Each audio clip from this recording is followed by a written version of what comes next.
ডাক নাম হচ্ছে লাকি। লাকি নামে সবাই আচ্ছা, ডাকে। বয়স কত? বয়স আমার 37। 37 বছর বয়স। জি। জন্ম জেলা কোথায়? আমার জন্ম জেলা হয়েছে দোহারে। দোহারে। জি। শুরু করেন আগে। আর আমি বড় হয়েছি কেরানীগঞ্জ।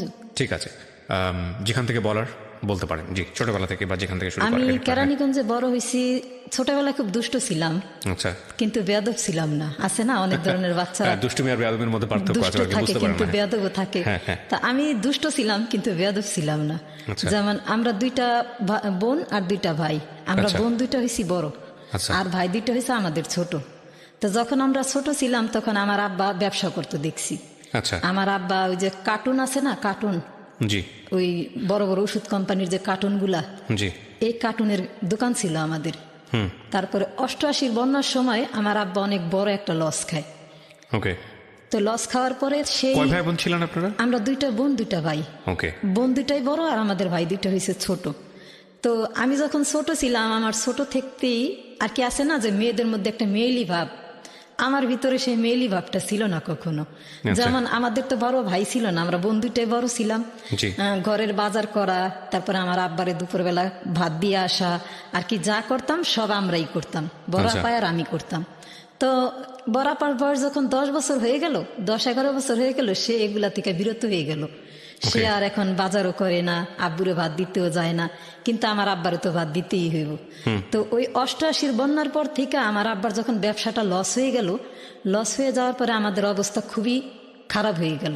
তখন আমার আব্বা অসুস্থ থাকতো বেশি। আচ্ছা। কেন অসুস্থ থাকতো অতটা বুঝার মতো বয়স ছিল না, কারণ 88 বন্যার সময় আমার বয়স উর্ধে গেলে 3.5 থেকে 4 বছর। ওকে। তো আব্বা যখন অসুস্থ থাকতো এইভাবে আমাদের সংসারটা খুব কষ্টেই চলতেছিল তখন। তো প্রায় সময় আমার আব্বারও প্রশ্ন করতাম, তুমি এত অসুস্থ থাকো কেন? তা আমার আব্বা বলতো কি, যে যেই মানুষরে নাকি আল্লাহ বেশি ভালোবাসে তারই নাকি আল্লাহ বেশি অসুখ বিসুখ দেয়। তো ভাবতাম যে সত্যিই হইতে পারে এটা। তাহলে কি তোমার আল্লাহ বেশি ভালোবাসে? তা আমার আব্বু বলতো মনে হয়। তো এরকম করতে করতে মনে করেন আমাদের তখন আর ব্যবসা বাণিজ্য করার মতো আমার আব্বার কাছেও তত টাকা নাই, পুঁজিও নাই। তো এক সময় আব্বা কি করলো, এই চেষ্টা করলো যে যেমন ধরেন ফল ফ্রুট বিক্রি করা, এটা সেটা করা, হইতো না। কিন্তু আমাদের সংসারে যে টাকা আয় ছিল তার চেয়ে বেশি ব্যয় ছিল। তো হইতো না, এমন করতে করতে আর আব্বু তো অসুস্থ থাকতোই, সবসময় অসুস্থতা তার লাইগেই থাকতো। পরে এক সময় রিক্সার গ্যারেজে কাজ করতো আমার আব্বা। ওকে। রিক্সার গ্যারেজে কাজ করতো। তো ওই রিক্সার গ্যারেজে কাজ করতো, তো উনুনে ঠিক মতো খাওয়া দাওয়া করতো না, সে ঠিক মতো ঘুমাইতো না। এখন বুঝি আর কি, বড় হয়েছে তো এখন বুঝি, আগে বুঝতাম না এগুলা। তার নিজের প্রতি সে কখনোই যত্নশীল ছিল না। এই যত্নশীল না থাকার কারণে সে নানান ধরনের অসুখে ভুগতে ভুগতে এক সময় আমার বয়স যখন 10 বছর, তখনও আমার দাঁত পড়ে, তখন আমার আব্বা মারা গেল। ওকে। আব্বা মারা গেল। আব্বা মারা যাওয়ার আগে আমি দুরান্ত দুষ্ট একটা মেয়ে ছিলাম আর কি। আমি যে মেয়ে ছিলাম সেটা আমাদের মহল্লার 80% মানুষে জানতো না যে আমি একটা মেয়ে, 20% মানুষে জানতো। কারণ আমি ছেলেদের, আমার ছোট ভাই আর আমি প্রায় সেম ছিলাম লম্বাই। ও শার্ট প্যান্ট পরতো, আমিও শার্ট প্যান্ট পরতাম। তারপর এক সময় দেখা গেছে মারামারি আমি করতাম আর আমার ভাইরে সবাই দোষ দিত। আয়সা আমাদের বাড়িতে বিচার দিত আমার আব্বার কাছে, আপনি এত ভালো একটা মানুষ অথচ আপনার ছেলেটা কত দুষ্ট, দেখেন কি করছে ভাই। এই যে আমাদের মহল্লায় গিয়ে আমাদের ছেলেদের সাথে ঘুরডুরাইতে গিয়ে, ক্রিকেট খেলতে গিয়ে মারামারি করে আসে, এগুলা কিন্তু ঠিক না। শুধু বলি না আপনার জন্য, আপনার দিকে তাকাইলে মায়া হয়, আপনি একটা ভালো মানুষ, এই কারণে আপনার ছেলেটারে কিছু বলি না। তো আর কি আমার কথা কি, যে আমরা আমাদের মহল্লায় আমরা ক্রিকেট খেলি, আর এক মহল্লার বাচ্চারা আসলে যাতে জিতা যাইতে না পারে, ওরা যদি জিততো তাহলে পিটাইতাম, আর যদি আমরা জিততাম তাহলে হই হুল্লা। আবার আমরা গুটি উড়াইতাম আমাদের এই এলাকার ছাদে বসা, ওদের গুটি আমরা কাটতেছি তাতে কোনো সমস্যা নেই, কিন্তু আমাদের গুটি যদি ওরা কাটছে তাহলে ওদের এলাকায় গিয়ে ওদের পিটাইতাম। তো বিচার দিত আমার আব্বার কাছে, আপনার মেয়ে এই ছেলে এরকম দুষ্টামি করে। এই আবার আমাদের এলাকায় একটা ব্রিজ ছিল, সেই ব্রিজের উপরে থেকে লাফাই লাফাই গোসল করতাম। তো সেটাও মানুষ এসে আমার আব্বার কাছে বিচার দিত যে ভাই আপনার ছেলেটার বয়স কত, 9-10 বছরের একটা বাচ্চা, ও ব্রিজের উপর থেকে লাফাই লাফাই গোসল করে, ও তো মরে যাবো। তা আমার আব্বা ভাবতো কি যে আমার ভাই এগুলা করে, তো আমার ভাইরে ধরে আমার আব্বা পিটাইতো, আর এগুলা নিয়ে মা আব্বার সাথে খুব ঝগড়া করতো। তো মা বলতো কি যে তুমি যে আমার ছেলেটারে মারো, তুমি কি জানো এই কাজগুলা কে করে? কে করে? তোমার ওই মেয়েটা করে। হ্যাঁ, আমার মেয়ে দেখতে শুনতে সাদা সিধা, ও এগুলা করতেই পারে না। তো একদিন আমার আব্বার চোখে ধরা খাইলাম যে আমি ব্রিজের উপর থেকে লাফাই লাফাই গোসল করি। তারপর একদিন আব্বা ধরলো তা আমরা যেই বাড়িতে থাকতাম সেই বাড়ির রুমটা ছিল দোতলা। আচ্ছা। দোতলা ছিল। তা আব্বু যে আমারে দেখছে সেটা আমি অনুমান করতে পারছি যে আব্বু আমারে দেখছে যে আমি ব্রিজের উপর থেকে লাফ দিয়ে গোসল করি। এটা আগে মানুষের কাছে শুনছে, সে বিশ্বাস করতে পারে না। আমার মেয়ে এমন করতেই পারে না। আর কারণ আমার ভাইয়ের কাছে ভাইয়ের নামে বিচার দিত, তার আমার ভাইরও যে এত সাহস নেই সেটা আব্বা জানতো। তা যাই হোক, একদিন তো আব্বা দেখেই ফেলাইছে যে কাজটা আসলেই আমি করি। তো এখন আব্বু এতদিন যত বিচার পাইছে আব্বা ঢের একদম হয়ে গেছে যে এই বিচারগুলো আসলে আমার ছোট ভাইয়ের নামে আসে না, আসতো আমার নামে। এই যে উমুকের গুড্ডি কাইটা দিছে দেখা মায়ের দিছে, ক্রিকেট খেলতে গিয়ে মায়ের দিছে, খালি গোসল করতে গিয়ে উমুকের চুবাইছে, আর কি যত প্রকার বিচার আছে এগুলো আসলে আমার ছোট ভাইয়ের নামে আসতো না, যা আসতো সব আমার নামে।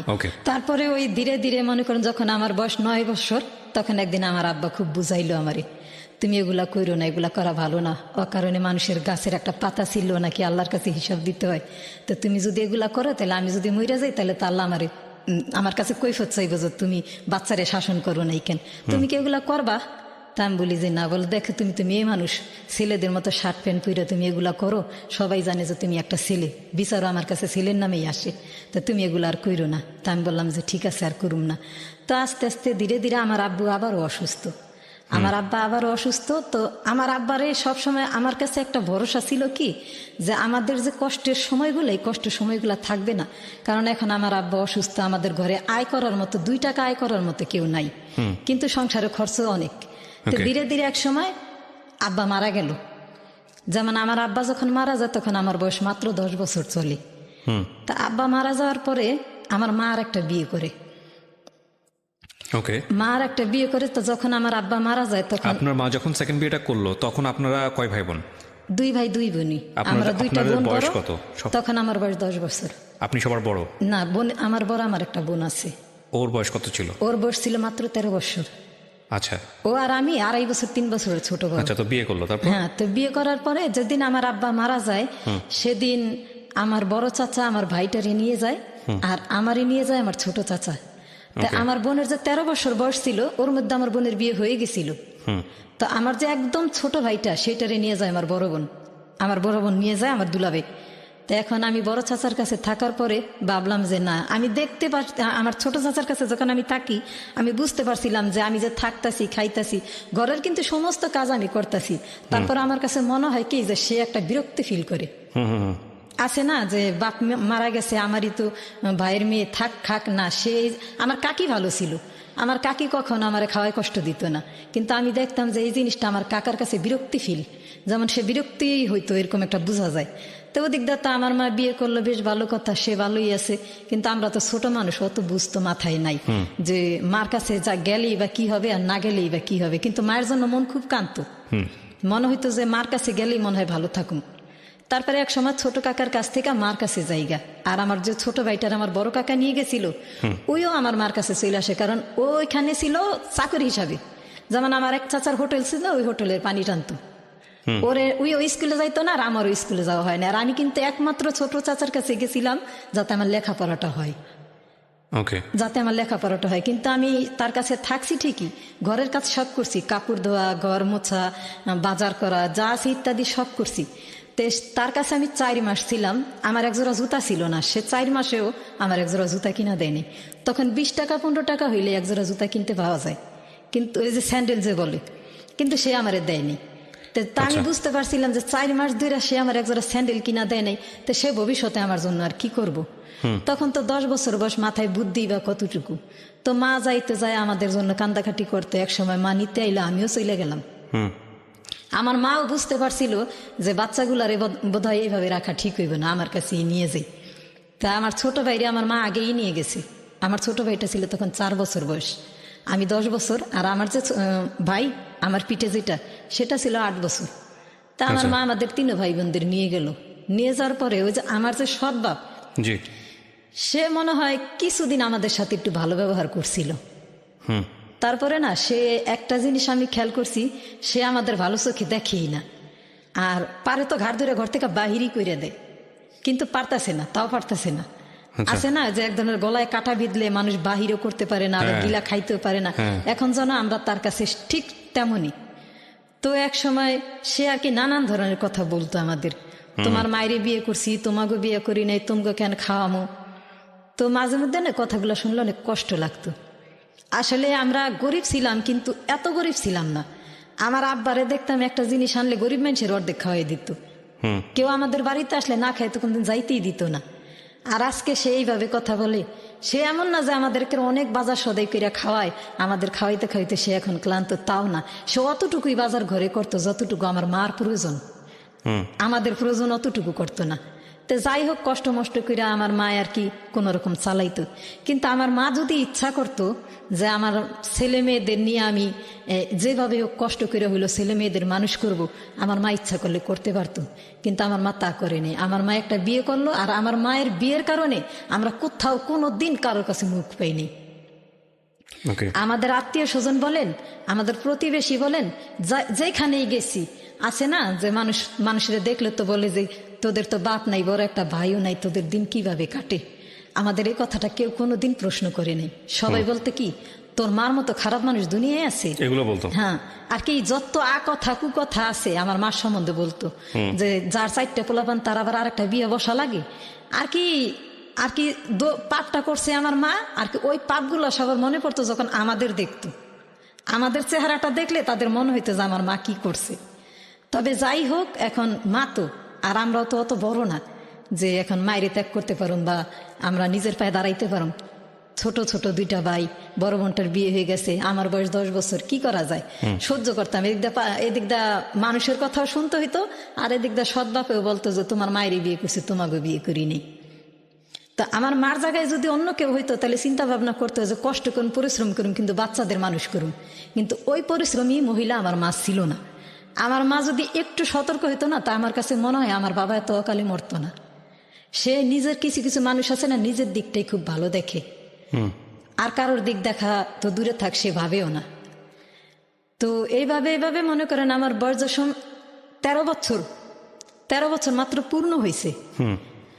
আগস্টের 4 তারিখে আমার 13 বছর পূর্ণ হয়। সেপ্টেম্বর, অক্টোবর, নভেম্বর, ডিসেম্বরই আমার বিয়ে হয়ে যায়। আমি এর আগে মনে করেন কষ্ট তো আছেই, তারপরে ওই বিয়েটা হয়েছিল আমার হাজবেন্ড আমি কখনোই দেখি নাই। সে এই সদরগা, এই যে আছে না কি বলে, পোস্তখোলা একটা মার্কেট আছে, মার্কেটটার নাম হইল কি বলে সেই মার্কেটটারে, আলম মার্কেটের সাথে একটা মার্কেট, সেতু মার্কেট বিশেষ করে। সে সেতু মার্কেটে তার 2টা দোকান। সেই দোকানে মার্কেটে নাকি একটা লোক চা বিক্রি করতো। সেই লোকটারে বলছে যে তোমার চা বিক্রি করতে হইব না, তোমার আমি একটা দোকান দিয়ে দিব, তবে একটা কাজ করতে হইব। কি কাজ করতে হইব? কাজ করতে হইব এই যে তুমি আমারে সুন্দর একটা মেয়ে দেখাও, আমি একটা সুন্দর একটা মেয়ে বিয়ে করতে চাই। তখন বলছিল যে ভাই আপনি তো অনেক পয়সালা মানুষ। সে তখন ওই বছরই জাপান থেকে আসে। সে এর আগে 8 বছর জাপান থেকে আসছে। জাপান থেকে সেই বছরই সে আসে।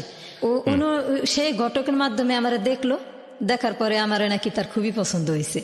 পছন্দ হওয়ার পরে এখন সে ওই ঘটকের মাধ্যমেই আমার যখন যেদিন দেখতে যায় সেদিন আমার সৎ বাবা ঘরে ছিল না, ছিল আমার মা আর ছিল আমাদের প্রতিবেশী 2-4 জন মহিলা।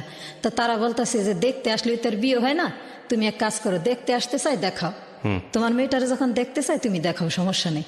তো সে দেখছে, দেখা তার পছন্দ হয়েছে। পছন্দ হওয়ার পরে সে ঘটকরে বলে যে মেয়েটা কিন্তু আমার পছন্দ হয়েছে। তো ঘটক ওই যে বলছে না যে আমার একটা বিয়ে করাই দাও, তাহলে আমি তোমার দোকান দিয়ে দিব। তো ঘটক তো বুঝতে পারছে যে হয়েছে কাম, পছন্দ যখন হয়েই গেছে, এখন যদি বিয়েটা করাইয়াই দিতে পারি তাহলে আমি আর কিছু পাই আর না পাই, একটা দোকান তো পাবো। তো সেই ঘটকে নানান ধরনের লোভ লালসা যত প্রকার আছে আমার মা আর ওই যে প্রতিবেশী মহিলাদের তিতাছে।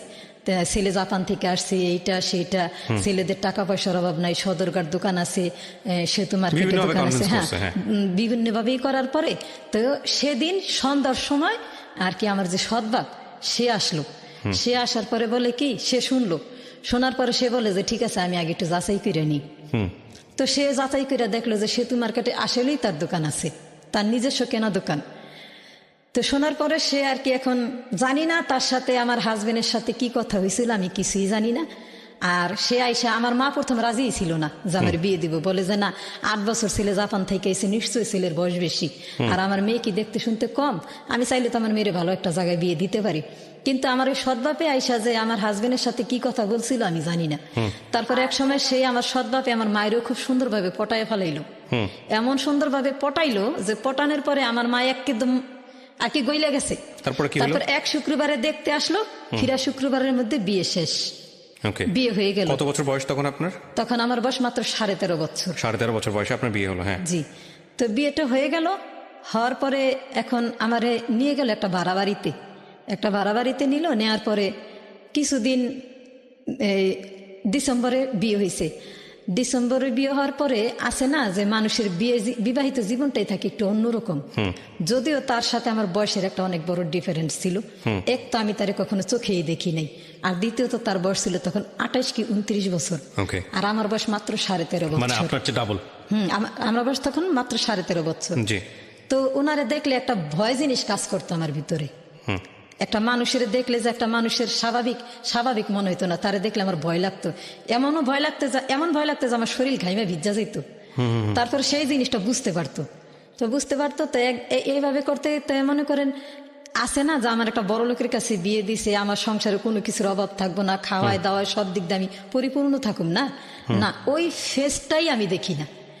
এমনও দিন যায় সে ঘরে থাকে না, সেই কারণে ঘরে বাজারও করে না। মাত্র বিয়ের বয়স 13 দিন। সে আমারে বলে যে আমি আসতেছি রাত্রে, আমি আইসা জানি একটা টোকা দিলেই তুমি দরজাটা খোলো। এইভাবে করতে করতে 2 মাস গেল।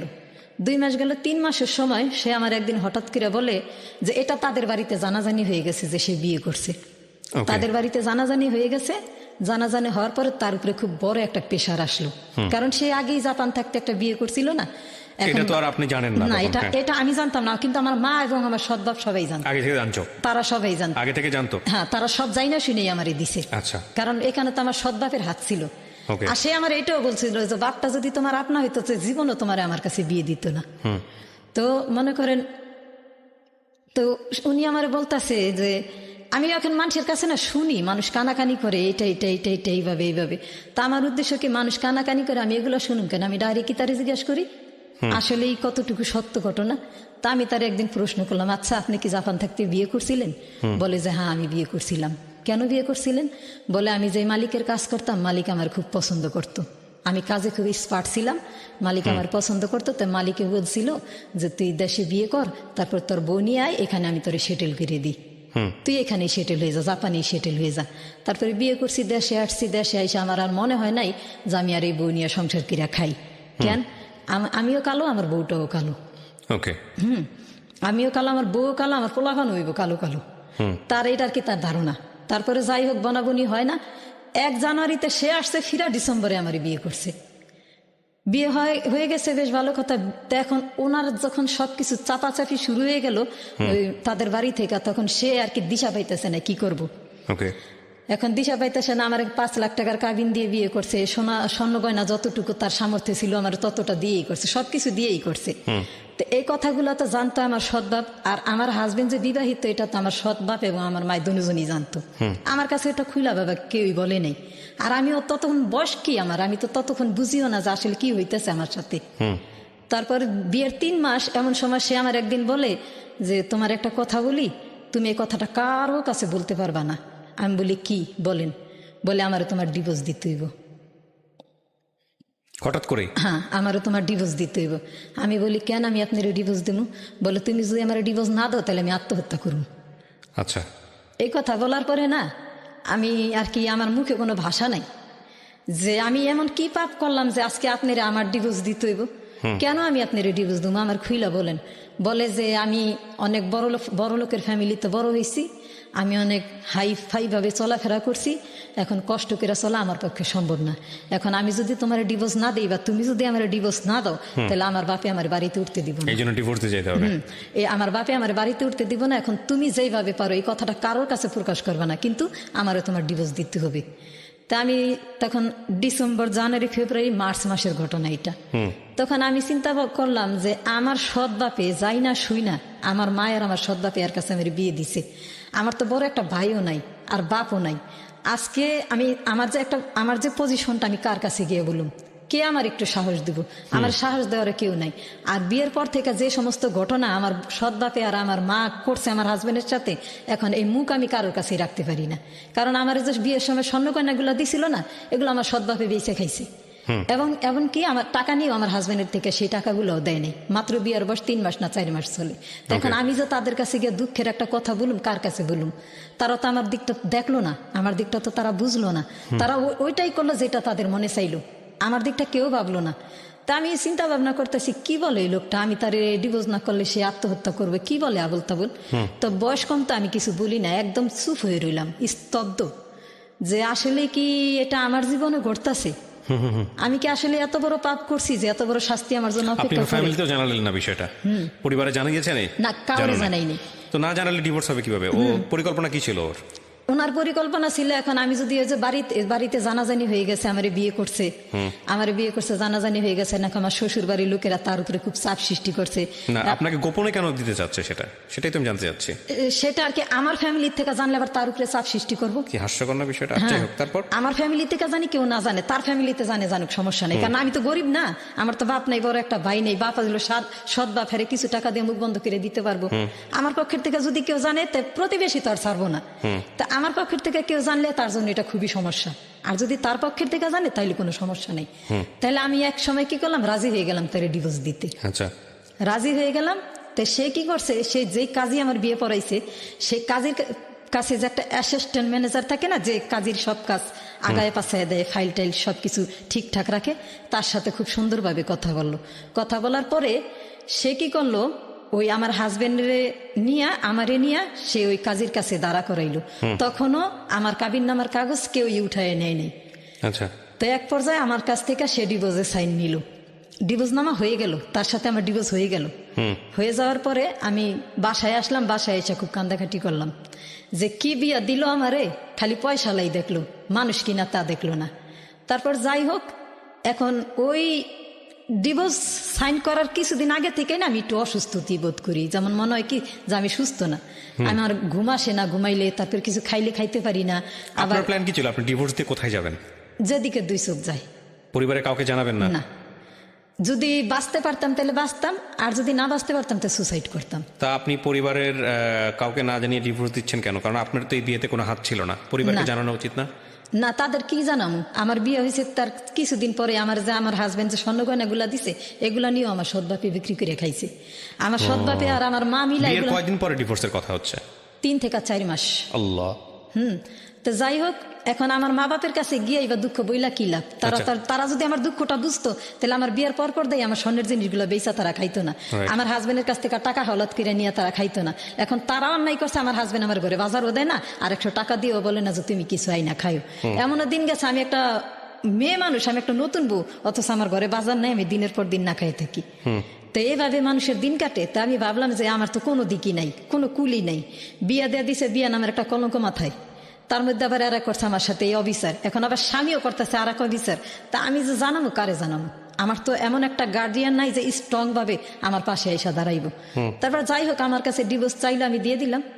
অফিসে গেলাম তার সাথে, কাজী অফিসে। তাই কাজী যখন আমার বিয়ে পড়াইছিল, তখন তো কাজী আমার দেখছিল না। যখন আমার কাজী দেখলো, যেদিন আমি ডিভোর্স নামায় সাইন করি, সেদিন আমার কাজী দেখা কাজীর মাথা যেন আসমান ভেঙে পড়ছে। বলে, এত সুন্দর একটা মেয়ে, তুমি এই মেয়েটারে বিয়েও করলা, আবার তুমি এই মেয়েটার সাথে এডিও করতেছো, এটা কিন্তু ঠিক না। বলে যে কাবিন নামায় সাইন করতে, এই ডিভোর্স নামায় সাইন করতেছো, সমস্যা নাই, আমি ওরা ফালাই দিন না। তো যে আমি তো এর আগের থেকে অসুস্থ, খাওয়া দাওয়া তেমন একটা করতে পারি না, কেমন জানি ভাল লাগে না, আমার কাছে এতটুকু মনে হয় যে আমি সুস্থ না।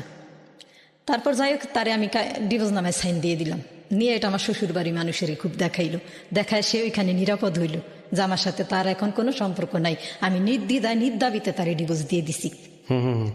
তো এইভাবে আরো 3 মাস পার হয়ে গেল, আমি ওই আমার ঘরেই আসি, সেও আসে যায়, সব সম্পর্কে তার সাথে আমার চলতেছে।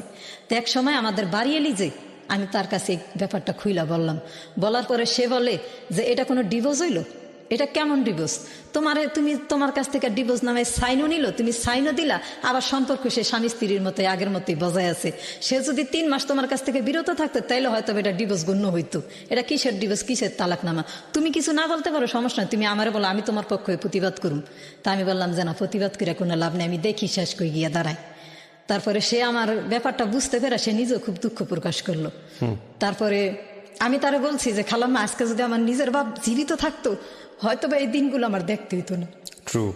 আমি কারো দোষী না, আমার ভাগ্যের লিখন এটা। আমি যদি মনে করি যে আমি বাঁচতে পারুম, বাঁচার মতো একটা রাস্তা আমার আছে, তাহলে বাঁচুম। আর যদি না বাঁচতে পারি তাহলে আমার আর একটা রাস্তা আছে না, সুসাইড তো করতে পারুম। তখন সে আমার বলে যে না, তুমি সুসাইড করবা কেন, অন্যায় তোমার সাথে হয়েছে, তুমি তো করো নাই। তারপর যাই হোক 3 মাস আমি আরো অসুস্থ, ওই ডিভোর্সের আগ থেকে যে আমি অসুস্থ। এক সময় আমার মা রে খবর দিল আমার হাজবেন্ড, খবর দিয়ে বলে যে আপনার মেয়ের যে শরীরের অবস্থা, হয়তো আপনি এখানে এসে ওর কাছে কিছুদিন থাকেন, আর নাহলে ওরে আপনার কাছে কিছুদিনের জন্য নিয়ে রাখেন।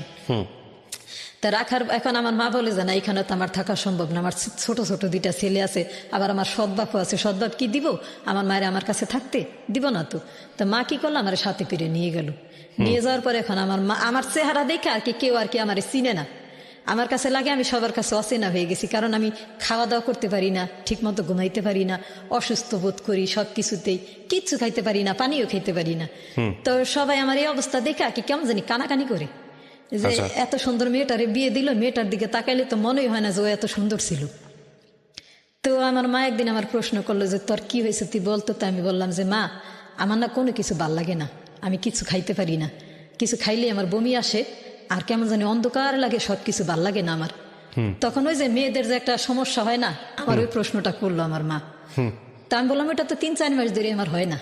আচ্ছা, তার মানে আমি যে বাচ্চা কনসিভ করছি আমি নিজেও জানি না। তা আমার মায়ের কথা শুই না খুব হাসাহাসি করতে। তখন ডিভোর্স হয়ে গেছে? হ্যাঁ, ডিভোর্সের আগেই হয়ে গেছে। ডিভোর্সের আগের থেকে আমি অসুস্থ। তারপরে আমার মারে আমি বললাম, পরে আমার মা বলে কি যে এই তুই এই যে 3-4 মাস ধরে যে তোর এই সমস্যাটা যে হয় না, তুই তো আমার বলবি। আমি বলি এগুলো তো বিয়ের পরে হয় না। বলে কে বলছে তোর এগুলো বিয়ের পরে হয় না? আমি বলি যে আমার তো হয় নাই। বলে আরে বলদ রে, আমি এই বলদ ওখানে ভাত খাওয়াই বড় করছি। তারপরে এক কথায় 2 কথায় সবার কানাকানি হাসাহাসিতে বুঝতে পারলাম যে আমি কনসিভ করছি আমার বাচ্চা পেটে। তো এই কথা শোনার পরে না এখন আমার কাছে লাগে কি যে আমি একটা অন্যরকম জগতে গেলাম গা। কারণ এক তো সৎভাবে করলো অবিচার, দ্বিতীয় স্বামীও যতটুকু অবিচার করার করলো। এখন আমি তো ইচ্ছা করলে আর এক জায়গায় যাইতে পারি না। এতদিন তো মনের মধ্যে একটা স্বপ্ন ছিল যে 2 চোখ যেদিকে যায় আমি জামুকা, এখন তো দেখা যায় যে ওইটাও আমি পারতেছি না। আচ্ছা তাই আমি করুম কি করা যায়? তারপর আমি মায়ের বললাম কি যে তুমি এক কাজ করো, আমার বাড়িতে দিয়ে আসো, আমি এখানে থাকুম না। বলে কেন? আমার ভালো লাগতেছে না, তুমি একটু আমার একটু দিয়ে আসো। তো মা বলে যে ঠিক আছে চল তোরে দিয়ে আসি। তা আমি চলে আসলাম। আসার পরে বাড়ি এলে, আমাদের বাড়ি এলে দেখা হাসতেছে আর বলতেছে কি তুমি না বললা যে 1 সপ্তাহ থাকবা? আমি বলি যে খালাম আমার ওইখানেও ভালো লাগে না। তারপর বাড়ি এলে গিয়ে আমার মায়ের বলে কি যে এরকম তোমার আপনাদের তো নতুন মেহমান আসবো। আচ্ছা। তো আমার হাজবেন্ড শুনলো, শোনার পরে সে একজন ভাড়া করে আনছে আর কি, যে বলে যে বাচ্চার দরকার নেই, বাচ্চাটা ফালাই দাও। আচ্ছা, বাচ্চাটা ফালাই দাও। অলরেডি 3 মাস পার হয়ে গেছে, আর তারে আমি ডিভোর্সও করছি 3 মাস। ঠিক আছে, 3 মাস গিয়ে 4 মাস চলতেছে বর্তমানে আমি যে প্রেগনেন্ট। তা আমার বলে যে বাচ্চাটা ফালাই দাও। তো আবার আরেকজন ভাড়া করে নিয়ে আসছে মহিলা মানুষ, আর কি যত প্রকার ইমোশনাল আছে সে আমারে করতেছে। তা আমি বলি যে দেখেন, আমি এই বাচ্চাটা তো কোনো দোষ করে নাই, ও পৃথিবীতে আসার আগে কেন ওরে মারা হইব? যদি ভুল কইরা থাকে তাহলে আমার মা বাপে করছে, যদি ভুল কইরা থাকে তাহলে আপনার ভাই করছে, আমার বাচ্চাটা কিচ্ছু করে নাই। বলে যে না, বাচ্চা দিয়ে তুমি কি করবে? আমি বলি যে যদি দরকার হয় আমি ভিক্ষা করে খাম, তাও তুই বাচ্চা ফালাম না। কোনো হক নাই এই বাচ্চাটারে হত্যা করার আমার। আপনারা কই পান এই সমস্ত কথাবার্তা? না, এই বাচ্চা আমি ফালাম না। যদি আল্লাহ আমার, কত মানুষ একটা বাচ্চার লেগে কত কান্দাকাটি করতেছে, হয় না? আর আমার আল্লাহ দিছে আমি ফালাই দিব? না না না, দেখি দিই আল্লাহ কি রাখছে আমার কপালে। তারপরে বলে যে তোমার যে ওর সাথে ডিভোর্স হয়েছে এটা কি তোমার মা বাপে জানে? আমি বলি যে না, কেউই জানে না। তারপরে এই ব্যাপারটা আমি আমাদের বাড়ি যখন জানাজানি হইলো, তার আমি সবাই না করছিলাম যে কেউ যেন আমার ফ্যামিলিরে না বলে যে কি হয়েছে আমার সাথে। তারপরে আমাদের বাড়ি বলে কি তোমার শরীরের অবস্থা কতদিন ধরে খারাপ? তা আমি বলি 4 মাস। বলে তুমি ডিভোর্স দিছো কয় মাস? আমি বলি 3 মাস। 3 মাস চলে। তো বলে যে তোমার যদি আবার ডিভোর্সের কথা উল্লেখ করে তাহলে তুমি বইলো যে ডিভোর্স হয় নাই। প্রেগনেন্ট অবস্থায় কখনো ডিভোর্স হয় না। সে যদি কখনো তোমার এই ব্যাপারটা নিয়ে ব্ল্যাকমেইল করে তাহলে তুমি তার প্রতিবাদ করবা। এখন তুমি সত্যি করে বলো তো তুমি কি করবা? তুমি কি সত্যি বাচ্চাটা ফালাই দিবা? আমি বলি না, আমার আল্লাহ দিছে, আমি ফালামো কেন? আল্লাহ কত মানুষ কান্তাছে তারে দেন, আর আমি না চাইতে যখন আল্লাহ আমারে দিছে নিশ্চয়ই আমার ভালোর জন্য দিছে। তারপরে আমার হাজবেন্ড কি করলো, আমার বাচ্চাটা যখন আমার পেটে, তখন ওই ডিভোর্সের সূত্র ধরে সে আমার সাথে সমস্ত সম্পর্কগুলা ছিন্ন করে দিল। আচ্ছা। এখন আমি আমার সৎ মার কাছে আর সৎ বাপের কাছেই আছি, কারণ ওই যে ভুল তাদেরও আছে। আমার বিয়ের মধ্যে যে স্বর্ণের জিনিসগুলা দিছে তারা বিক্রি করে খাইছে, তারপরে যে আমার হাজবেন্ডের কাছ থেকে টাকাগুলো আনছে সেগুলা আইনা খাইছে, ভুল তারাও করছে। আর আমি যে দিক দিয়ে ডিভোর্স দিছি এই সুযোগটা আমার হাজবেন্ড কামি লাগাইতে চাইতেছে। এখন এগুলো তো আমার পরিবার জানে না। তো একে একে করতে করতে কষ্ট করছি। মনে করেন যেখানে একটা মহিলা মানুষ বাচ্চা পেটে থাকলে এক মুঠো খাবার বেশি খায়, সেখানে আমি দিনের পর দিন না খাইয়ে রইছি। এমনও দিন গেছে যে পেটের খিতায় ঘুমাই নেই। ইচ্ছা করলে আমার সবভাবে বাজার করতে পারতো, কিন্তু করে নাই। সে বাজার এই কারণে করে নাই, সে বাজার করলে যদি আমি খাই। দুঃখজনক। হ্যাঁ, আমি ওই বাচ্চা পেটেটা থাকা অবস্থায় আমি না খাই রয়েছি। আর আমার হাজবেন্ড সমস্ত সম্পর্ক আমার সাথে ছিন্ন করে রাখছি। এখন আমি যদি তারে কিছু বলতে যাই, সে বলে যে আমার সাথে তার ডিভোর্স হয়ে গেছে বা তার সাথে আমার কোনো সম্পর্ক নাই, যদি বাইসা থাকি দেখা হইব। এখন আমি যদি কিছু করি তারে বাইরে থেকে বাইর করে দিব। সে আর কি যত রকম ভয় ভীতি আছে এগুলাই আমারে দেখাইতেছে। আর আমার হয়ে যে কে প্রতিবাদ করবোটা কে করব। আর আমার সদ্বাপ এগুলা দেখে খুব মজা পেইতাছে। আমি একজন প্রেগনেন্ট মহিলা, আমারে ফালাই রাইখা গেছে আমার হাজবেন্ড। আমি এখন ঠিক মতো 2 মুঠো খাইতেও পাইতেছি না। হ্যাঁ, তাই আমার এটা তার জন্য খুব ভালো। সে দেখতেছে এটা খুব এনজয় করতেছে। সে ঘরে বাজার করে না, বাজার করলে যদি আমি খাই। এমন দিন গেছে মানুষে আমার খাবার দিছে, আমি সেই খাবারগুলোও খাইছি। খিদায় মনে হইতো কি যে আমার যদি কেউ দুগা পানি ভাতও দেয় তবুও মনে আমি খুব খুশিতে খাইতাম। একটা মানুষ কতক্ষণ না খেয়ে থাকতে পারে, কিন্তু আমি দিনের পর দিন না খেয়ে রয়েছি। তারপর যাই হোক, আমার বাচ্চাটা হয়েছে। বাচ্চাটা হওয়ার আগে ডাক্তাররা বলে যে আপনি যে একা একা চেক আপ করতে আসেন, আপনার সাথে কেউ আসে না। ওই যে স্বাস্থ্য কেন্দ্র আছে না, 10 টাকা দিলেই চেক আপ করা যায়। আমি তো আর ভালো একটা ডাক্তার দেখাইতে পারি নাই। খাবারের টাকা নেই যার কাছে, সে ডাক্তার দেখাই কিভাবে? তো 10 টাকা দিয়া স্বাস্থ্য কেন্দ্রে গিয়ে না শুধু ওই একটু ডাক্তার দেখাইলে তারা কি করতো, আমার প্রেশারটা কতটুকু আছে, আমার ওজন কতটুকু আছে, শুধু এতটুকুই দেখতো। দেখে আমার এক সময় বলে কি যে আপনি শুধু একা একা আসেন কেন, আপনার সাথে কেউ আসে না? আমি বলি যে আমার কেউ নাই। বলে আপনার হাজবেন্ড কি করে? আমি বলি যে কিছুই করে না, আমি জানি না সে কি করে। আপনি কার কাছে থাকেন? মায়ের কাছে থাকে। আপনি একা আইসেন না, আপনার একটা ফ্যামিলি নিয়ে আসেন না, আপনার ফ্যামিলির সাথে একটু গুরুত্বপূর্ণ কথা আছে। তারপরে একদিন ডাক্তার দেখে যে আমি কেউ নিয়ে যাই না, প্রতি মাসে একবার যাই, 10 টাকা দা চেক আপ করে। পরে ডাক্তার কি করলো, সে আমার নিজেই বললো যে আপনার কিন্তু ডেলিভারি নর্মাল কখনোই সম্ভব না। আমি বলি কেন? বলে আপনি খুব কমজোর, আপনার লো প্রেশার, শরীরে রক্ত শূন্যতা আছে, আর আপনার বয়স কম, আর বাচ্চা হইলে পেটে বেশি বড় হয়ে গেছে। এই ডেলিভারি কোনোদিনই নর্মাল সম্ভব না, সিজার করতে হবে। হ্যাঁ, সিজার করতে হবে। তখন আমি না রাস্তা বইরা হাঁটি আর কান্দি যে আমি না খেয়ে থাকতে গেছি ক্লান্ত হয়ে, তা আমার পেটে বাচ্চা তো বড় হয় কিভাবে? হয়তো এটা আল্লাহর হুকুম, কিন্তু আমার তো সিজার তো দূরে থাক, আমি তো 10 টাকা দাম আমার একটা ট্যাবলেট আইনা দেওয়ার একটা মানুষ নেই। তা আমি প্রতিদিন শুধু আল্লাহরে ডাকতাম, দোয়া ইউজ করতাম। এক সময় না আল্লাহর কি হুকুম, আমার বাচ্চাটা নর্মাল ডেলিভারি হইল। আলহামদুলিল্লাহ। হ্যাঁ, ডেলিভারি হওয়ার পরে আমার হাজবেন্ডে ফোন দেওয়া হইল, সে আসে না। এমন করতে করতে 2 মাস গেছে, 3 মাস গেছে। আমার সাথে লেনা দেনা না করো, সমস্যা নেই। কি হলো আপনার, ছেলে না মেয়ে? মেয়ে, আমার বড় ছেলে হইল। প্রথমে ছেলে হলো? জি, আমার 2টাই ছেলে। তো আমার ছেলেটা হওয়ার পরে সে আসে না, কোনো যোগাযোগ রাখে না।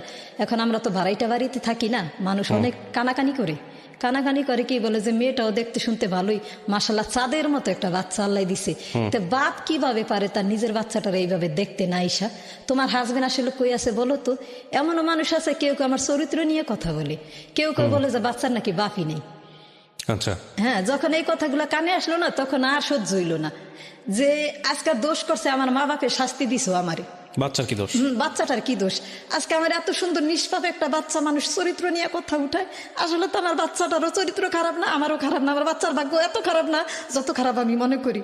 তারপরে তারে আমি যেইভাবে হোক তারে আমি ধরলাম, ধরে বলছি যে দেখো, আমি চাই না তোমার এই নিয়ে আমি মামলা মোকদ্দমা কোনো বিচার সালিশিতে দাঁড়াই। তুমি আসো, আইসা আমার বাচ্চাটারে শুধু দেখো, আর কিছু লাগবে না। তারপরে সে আসলো, আইসা বাচ্চাটারে দেখলো। দেখার পরে সে বলে যে মাশাল্লাহ, আমার পুরা গোষ্ঠী তো সবাই কালো, কিন্তু আমার বাচ্চাটা দেখো মাশাল্লাহ কত সুন্দর, চাঁদের মতো। আমার বাচ্চাটারে দেখলে কেউ বলবে এটা আমার বাচ্চা? তারপর এখন আসা যাওয়া করে। তো এক সময় আমি তারে বললাম যে তুমি আসা যাওয়া করো, এখানে তো তুমি কিছু খরচ দাও, তার চেয়ে বলে আসো আমরা একটা ঘরই নিই, এখানে আর থাকুম না। কারণ আমার সৎবাপ সবার কাছে বলে মাইয়া পালি, নাতি পালি, এগুলা বলে। হ্যাঁ, এতদিন মাইয়া পালছি, এখন নাতিও পালি। তা তুমি এক কাজ করো, তুমি একটা ঘর নাও, আমরা একটা ঘর নিই, আমরা ঘর নিয়ে এখান থেকে আলাদা হয়ে যাই, আল্লাহ যা খাওয়ায় তাই খামো। তো সে তো কোনো কাজকর্ম কখনোই করতো না, তার ওই জুয়া খেলার নেশা, সে জাপান থাকতেই ছিল। এখনো সে জুয়াই খেলে, এখনো সে নেশাই করে। তা মানুষ আছে না, পরিবর্তন হইতে কতক্ষণ লাগে। তা আমার একটা আশা ছিল সে একদিন পরিবর্তন হবে। সে জুয়া খেলে নেশা করে, তারপরে কিছুদিন পরে আমার আর একটা ছেলে হইলো, আমার 2 বছর, সেই 2 বছর পর ওনার ঘরেই? জি, আমার 2টা ছেলে এখন বর্তমানে। তো আমার ছেলে 2টা হইলো, তা আমি ভাবতাম যে সে একদিন ভালো হয়ে যাবে। মানুষ ভালো হইতে কয়দিন লাগে। তো তারে না অনেক বুঝাইতাম, দেখো আমাদের কিসের দুঃখ, তুমি কাজ না করো সমস্যা নেই, তোমার বাপে যেইভাবে সংসার করছো, বাপের কাছ থেকে আনো, মার কাছ থেকে আনো, বোনের কাছ থেকে আনো, সবার কাছ থেকে আনো, কিন্তু আইনা তো তুমি সংসারে ভাঙো না, সব টাকা জুয়াই উড়াই দিয়ে আসো। এই যে তুমি এত টাকা পয়সা কামাইয়ে নিয়ে বাংলাদেশে আসছো, কি করছো? সব টাকা জুয়ায় ফিনিশ করছো। তার চেয়ে বলে একটা কাজ করি, তুমি এই জুয়া ছাইরা দাও, আর আমিও কিছু করি, তুমিও কিছু করো। ওই আগে যে সে বিবাহ করছিল সেই সংসারটা আমার শ্বশুরেই টানে, কারণ সে বলছিল আমার শাশুড়ির আপন বোনের মেয়ে। আচ্ছা। তো তারে তো তারা হাতে ধরে আনছে, এখন তাদের দেখশন তো তারাই করব। এখন আমারও তো সে পছন্দ করে বিয়ে করছে, এখন আমার দেখশন তো আর তারা করবো না। তারপরেও মনে করেন বলতো কি যে আর কি জুয়া যে কোনো মুহূর্তে হোক, যেভাবেই হোক, তার টাকা চাই আর তার জুয়া খেলতেই হইব। তো এরকম করতে করতে ভাবতাম যে 2টা বাচ্চা আল্লাহ দিছে, এখন মানুষের যে একটা যন্ত্রণারও একটা শেষ থাকে।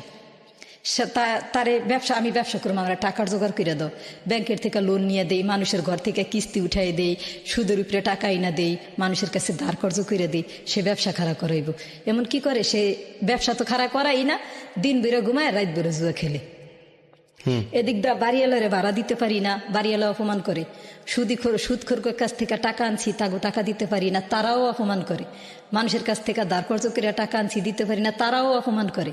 আর কি যখন তোমার ছিল তখন তুমি জুয়া খেলছো, নেশা করছো, যা খুশি তা করছো, এখন তো আমাকে কিচ্ছু নাই। বলেন। এখন তো আমাদের কিচ্ছু নেই, এখন তো থামো। মানুষ এক সময় ভালো হয় না। আমি তো দেখছি আমার জীবনে যে মানুষ চুরি করে খাইছে, ডাকাতি করেছে খাইছে, এখন তারা হাজি সাহেব, তারা এখন ভালো হয়ে গেছে, নিজের পায়ে দাঁড়াইছে, হজ করে আসছে, এখন তারা হাজি সাহেব। তুমি তো চোরও না, ডাকাতো না, তুমি নেশা করো, জুয়া খেলো, ছাইরা দাও না। মানুষ ইচ্ছা করলে কিনা পারে, নিজের সন্তানের জন্য, স্ত্রী সন্তানের জন্য মানুষ কিনা করে, তুমি একটু চেষ্টা করো না। তা আমি এইভাবে বুঝাইতে বুঝাইতে তারে আমার জীবনের 15টা বছর পার হয়ে গেছে। এমন কোনো বুঝ নাই আমি তারে না বুঝাইছি, আর এমন কোনো চেষ্টা নাই আমি না করছি। কিন্তু না, আগে যখন নিজের টাকা ছিল তা তো বরবাদ করছে, এখন সে সুদি কইরা টাকাই না জুয়া খেলে, সুদি কইরা টাকাই না নেশা খায়। এখন মানুষ রাত পাইলে আল্লাহর নাম মুখে নেয়, আর আমি উঠটা রাত পাইলে দরজা খুলে দেখি পাওনাদার দুয়ারে খারাপ। আর কি যত প্রকার অপমান অপদস্থ আছে সব আমার উপরে। আচ্ছা। তারপর এক সময় সিদ্ধান্ত নিলাম যে না, এইভাবে তো আর চলে না। একজন স্ত্রী হিসাবে অপমান অপদস্থ, শ্বশুর বাড়ির মানুষের অপমান অপদস্থ, শ্বশুর বাড়ির মানুষের ধারণা যে হের পোলার যত টাকা পয়সা ছিল এগুলো সব আমার পিছে ব্যয় করছে, আসলে তো কিছুই না। তারাও জানে যে তার ছেলের চরিত্র খারাপ আছে, তার ছেলের জুয়া খেলা, নেশা করা, মিথ্যা কথা বলা, এমনকি তার মেয়েলি গঠিত সমস্যাও আছে।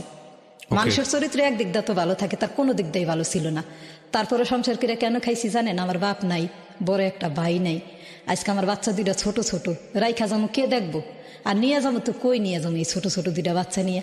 তাই ভাবতাম কি যে আল্লাহ দিন যাক রাইত পোক, কোন একটা দিন তো আসবো যে আমার দিকে আল্লাহ মুখ তুইলা তাকাইব। তো এগুলা ভাবতে ভাবতে দেখি যে না, এখন এতদিন মানুষ আমারও অপমান করছে, এখন আমার বাচ্চাদের অপমান করে। এই তোর বাপে তো খারাপ করে, তোর বাপে বেটা জুয়া খেলে নেশা করে, মানুষের তো টাকা হলাত করে টাকা দেয় না, জায়গায় জায়গায় গাঞ্জা খায়, ওইখান থেকে রিপোর্ট আসে। হ্যাঁ, কি করবো, কি বলুম, আমাদের এলাকায় ব্যান মারা যে যদি কেউ নেশা খায় এবং বিক্রি করে তারে ডাইরেক্ট মাইরে ফেলাইবা। সেই জায়গায় গিয়ে সে গাঞ্জা খায়া আবার জিজ্ঞাসা করলে মানুষ কে আপনি, বলে আমি উমুকের হাসবেন্ড। তারপর সন্দেহ হইতে নাইতে বিচারায় পড়ছে বাড়িতে। এখন হয়তো নিয়ে তারে পিটাইবা, নয়তো জরিমানা দাও। তারপর আমি না, দেখো তোমার নিয়ে আমি 15 বছর সংসার করে আমার মান সম্মান ইজ্জত সব গেছে, তোমার কাছে এখন এমন একটা পজিশনে তুমি আইছো যে জুয়া খেলার যে নেশা করে তার কাছে ঘরের স্ত্রী সন্তানের মান সম্মানের ইজ্জতেরও কোনো নাই, কোনো ভিউ নাই। বাচ্চা 2টা নিয়ে আলাদা হইলাম, যে এতদিন তো আমি দেখছি এখানে আর নিয়ে সংসার করতে গেলে বাচ্চা 2টার লেখাপড়া হইতেছে না। আমি কি সুদি দিমু নাকি ঋণ পরিশোধ করুম, না বাচ্চাদের লেখাপড়া করুম, না সংসার করুম, কি করুম, করতে তৈবে কিছু একটা। তারপর কইলাম যে ভাই তোর রাস্তায় তুই থাক আর আমার রাস্তায় আমি। ঘরের ফার্নিচার টার্নিচার শুদ্ধ বেচ্চা নেশা খাইছে, জুয়া খেলছে, কিচ্ছু নাই আর। তারপর বাচ্চা 2টার আলাদা হইয়া বাচ্চা 2টারে নিয়ে আমি পাশের বাড়িতে একটা রুম নিলাম। পাশের বাড়িতে একটা রুম নিয়ে তারপরে গিয়ে একটা ক্লিনিকে চাকরিতে লাগলাম। ক্লিনিকে চাকরিতে লাগার পরে দেখি যে যেই টাকা তারা আমার বেতন দেয়, এই টাকা বেতন দিয়া ঘর ভাড়া, সংসার খরচ এবং বাচ্চাদের লেখাপড়া হইতেছে না, হইব না, সম্ভব না। আচ্ছা। তারা আমার বেতন ধরছে 6,000 টাকা, অথচ আমার বাসা ভাড়াই 3,500 টাকা। বড় ছেলেটা এক স্কুলে পড়ে, ছোট ছেলেটা আর এক স্কুলে পড়ে। তারপরে আবার এই খাওয়া খরচ আছে না, বাচ্চাদের টিফিন খরচ আছে না, হয় না। আমি যত দিক দিয়ে এগুলাইতে চেষ্টা করতেছি, পারতাছি না। তার মধ্যে হাজবেন্ডের কিছু ঋণ তো কান্দে আছেই। তারপরে চিন্তা ভাবনা করলাম যে এমন কি করা যায় যা করলে আমার বাচ্চা দুইটারে আমি অন্তত লেখাপড়া করাইতে পারুম, মানুষ করতে পারুম। তারপরে সিদ্ধান্ত নিতে নিতে প্রতিদিনই আল্লাহর ডাকি, আল্লাহ একটা তো রাস্তা দেখাও, কিছু তো একটা রাস্তা আমার জন্য আছে যে আমি অন্তত বাচ্চা দুইটারে মানুষ করতে পারুম। তারপর হঠাৎ করে একদিন সিদ্ধান্ত নিলাম যে আমি বিদেশ জায়গা। ওকে, কত সালের দিকে এটা? এটা 2014 সালে। 14 সালের দিকে, হ্যাঁ। তারপর 2014 সালে সিদ্ধান্ত নিলাম যে আমি এখানে আর থাকুমি না। বাচ্চারা কার কাছে থাকবে তখন? তখন বাচ্চাদের রেখে গেলাম মায়ের কাছে আর আমার ছোট ভাইয়ের কাছে। ততদিনে আমার সৎ বাবা হার্ট অ্যাটাক করে মারা গেছে। ঠিক আছে, সে হার্ট অ্যাটাক করে মারা গেছে। এখন আমার মায়ের দেখশোনা আমরাই করি, যেমন আমার বড় বোন, আমি, আমার ছোট ভাই, আমরাই করি। তো আমার মায়ের বললাম যে মা, তা মা আবার আমার ছোট ভাইয়ের কাছে ছিল, মায়ের আমার কাছে নিয়ে আসছি। মা দেখতেছে যে আমার সংসারে যে এরকম অশান্তি চলতেছে, এখন সে নিজেরও দোষ দেয়, দিলে কি হইব, সেই দিন তার ফিরে আসবো না। তো মায়ের বললাম যে মা, এই চাকরি করে তো আমার সংসার চলবো না। মা, এই চাকরি করে যদি আমি এখন সংসার চালাইতে যাই, আমার বাচ্চা দুইটার লেখাপড়া হইব না, কিছু তো একটা আমার করতে হইব, আমি কি করতে পারি? তো মা বলে যে কি করবি ক, আমি অনেক কি বুদ্ধি দিব তোরে। তারপরে হঠাৎ করে সিদ্ধান্ত নিলাম আমি বিদেশ গেলে কেমন হয়। তো মা বলে যে বিদেশ যাবি, কই যাবি? যেখানে আল্লাহ আমার রিজিক রাখছে আমি সেইখানেই যাই। তারপরে পাসপোর্ট করলাম, আর্জেন্ট পাসপোর্ট করলাম। পাসপোর্ট করে ওই যে ক্লিনিকে যে চাকরি করতাম, চাকরিটা ছাইরে দিলাম। ছাইরে দিয়ে তারপর ট্রেনিং দিলাম, ট্রেনিং দিয়ে আমি 1 মাসের মধ্যে বিদেশে রওনা দিলাম। এই যে দালালের মাধ্যমে আমি গেছি, সে দালাল ছিল চিটাগাংয়ের। আচ্ছা। তারে আমি কখনো চোখে দেখি নাই। আর আরেকজন ছিল, সে ছিল নোয়াখালীর। যে নোয়াখালীর ছিল সে জানতো যে আমি কই যাবো, যে চিটাগাংয়ের ছিল সে জানতো না যে আমি কই যাবো, আমার কই নেওয়া হইতাছে, কি হইব আমার সাথে। তো যাই হোক, তাদের সাথে আমি ফোনের মাধ্যমে যোগাযোগ করে এক পর্যায়ে আমি রওনা দিলাম 2015 সালের এপ্রিল মাসে। 2015 সালের এপ্রিল মাসে রওনা দিলাম। তো মনে করেন তখন এপ্রিল সালের 8 তারিখে, 2015 সালের এপ্রিল মাসের 8 তারিখে সকাল 6টা বাজে আমি ঘর থেকে বাইর হয়ে গেলাম। 11টার ফ্লাইট ছিল। এমনভাবে বাইর হইলাম যাতে আমারে কেউ না দেখে। আমি যে বিদেশ যাইতেছি এটা শুধুমাত্র আমার বাচ্চা দুইটা জানে, আমার মা জানে আর আমার ছোট ভাই জানে, আর কেউ জানে না। কারণ এটা যদি আর কেউ জানে তাহলে আমার হাজবেন্ডের কাছে বলবো আমি যে তার কাছ থেকে আলাদা হয়েছি। এখন সে যদি শুনে যে আমি দেশের বাইরে যাইতেছি, সেও আমারে খাইতে দিব না, আর আমি যে কিছু কইরা খামো সেই রাস্তাও সে রাখবো না। এমনি তো দুঃখ কষ্ট বহুত করছি, এখন আর আমার করার ইচ্ছা নেই, কারণ আমার বাচ্চা দুইটার ভবিষ্যৎ আছে। তারপর 2015 সালের সকাল এপ্রিল মাসে সকাল 6টা বাজে বাইরে হয়ে গেলাম। 11টার ফ্লাইট ছিল। তো ওইখানে যাই পৌঁছাইতে ওই দেশের 5:30। ওই দেশে 5:30 বাজে আমি ওইখানে গিয়ে পৌঁছাইলাম। আমার এয়ারপোর্টে ঢোকা মাত্রই আমার কাছ থেকে পাসপোর্টটা নিয়ে নিল। আমি এয়ারপোর্ট থেকে বাইরে হওয়ার সাথে সাথেই দেখি 2 জন আরবি বসা। আমারে দেখা আর কি জিজ্ঞাসা করলো যে তুমি নাদিয়া? জি, আমি নাদিয়া। তারপরে বলে যে এই আরবিতে বললো যে তোমার পাসপোর্টটা দাও। পাসপোর্ট আমার হাতে যা ছিল সব নিয়ে নিল। নিয়ে আমার একটা ট্যাক্সিতে বসাইলো, তাদের যে গাড়ি, তাদের যে ওই যে প্রাইভেট কার বলে না, সে কারে বসাইলো। বসানোর পরে আমারে প্রশ্ন করতেছে তুমি কি আরবি জানো? তা আমি বললাম যে না, আমি তো আরবি জানি না। তাহলে তুমি হিন্দি জানো? আমি বলি যে, যখন প্রশ্ন করলো যে তুমি আরবি জানো, তা আমি বললাম আরবিতে, হিন্দিতেই বলতেছে ইনতে আরবি মালুম। তো আমি বললাম যে আনা মাফি আরবি। উর্দু? তো আমি বললাম যে উর্দু শয়ে উর্দু, শয়ে মালুম। তো উনি বলতেছে তুমি ইদার জব আই থি, তুমি যখন এদিকে আইছো তুমি দালালরে কত টাকা দিছো? তা আমি বলি যে না, আমি তো দালালরে টাকা দিই নাই, আমি সব নিজের টাকাটা নিজে কইরা আসছি।